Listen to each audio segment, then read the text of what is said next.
Bravo, veči, bravo.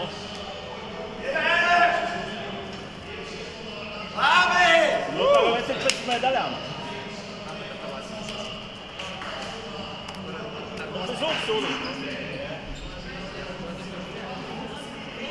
Apsveicu. Malači.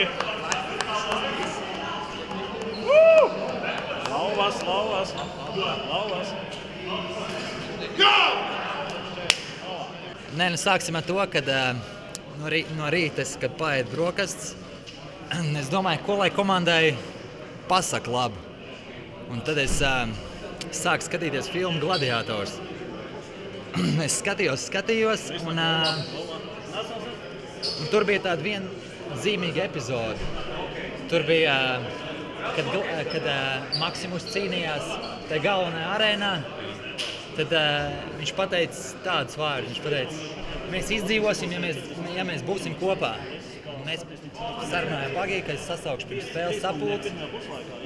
Un sasaucu sapulci, pateica vārdus, kādus vajadzēja pateikt, un pateica beigās, kā Maksimus pateica, mēs izdzīvosim un uzvarēsim, un mēs būsim kā komanda. Mēs šodien bijām komanda, un mēs uzvarējām. Un es domāju, ka tas ir nopelns visai Latvijai, visiem Latvijas faniem, kuri domāja pozitīvi par mums. Un es ceru, ka mēs brauksim uz Ljubljanu. Es domāju, ka mēs esam pelnījuši, un visi mēs esam nopelnījuši, lai mēs varētu braukt uz Ljubljanu. Tas ir liels solis ar basketbolu uz priekšu. Šīs spēles būs iedvesma nākamajām, vai kāda šobrīd ir, kādā stāvoklī ir komanda? Komanda tagad ir uz pacelājumu, mēs negribam domāt par turpmāko, jo jāsagaida Lietuvas spēles rezultāts, bet es nezinu, kāda ir tagad situācijas. Jums jau notiek žurnālistiem jāsaka. Es saprotu, ka nekas nav jāsagaida. Nekas nav jāsagaida, mēs jau it kā esam tālāk, ja? Tad nezinu, lai nav kāda 2000, kurā tur 9. Tā kā vajag oficiāli paziņojumu, tad mēs sāksim priecāties, bet pagaidām vēl bišķi iepauzējam. Pa spēli tā tīri racionāli, konstruktīvi sākām.